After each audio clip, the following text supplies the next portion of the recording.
Penku s katalogovým číslem 17. 17. Nemáme gronské psy štěňátka, ale máme samojedního pejska s katalogovým číslem 40. Penku s katalogovým číslem 58. Sibirské husky reprezentují pes s katalogovým číslem 98 a penka s katalogovým číslem 115. One of these six will be Best in Show Baby. Best in Show Minor Puppy.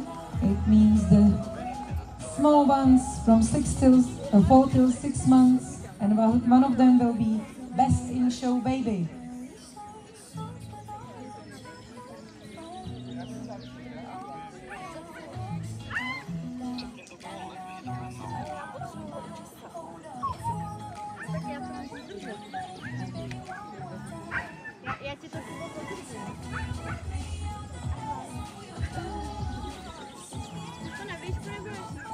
Paní rozhodčí Rita Liebren z Holandska právě posuzuje nejkrásnější štěňátka této výstavy.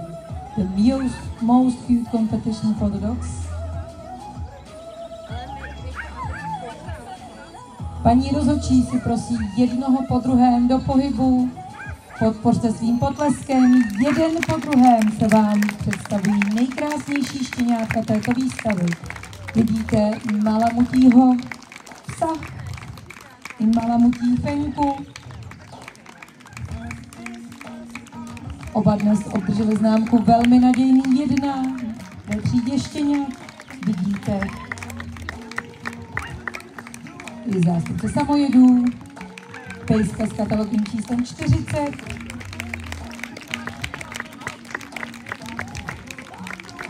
Krásný, velký, nádherný závěrečný kruh. Vidíte, že štěňátka se úplně vyjímají. Penka s katalogovým číslem 58. I tato roztomilá penka dnes dostala ocenění velmi nadějný 1 ve třídě štěňat, ve třídě všech štěňátek od 4 do 6 měsíců. Katalogové číslo 98. 98. To je pes, který dostal známku velmi nadějný 1. A vidíte i katalogové číslo 115. Penka, která reprezentuje sibirské husky.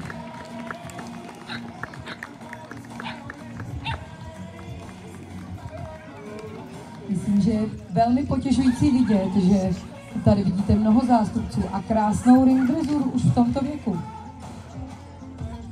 It's your turn. So, the winner is Penka s katalogovým číslem 115.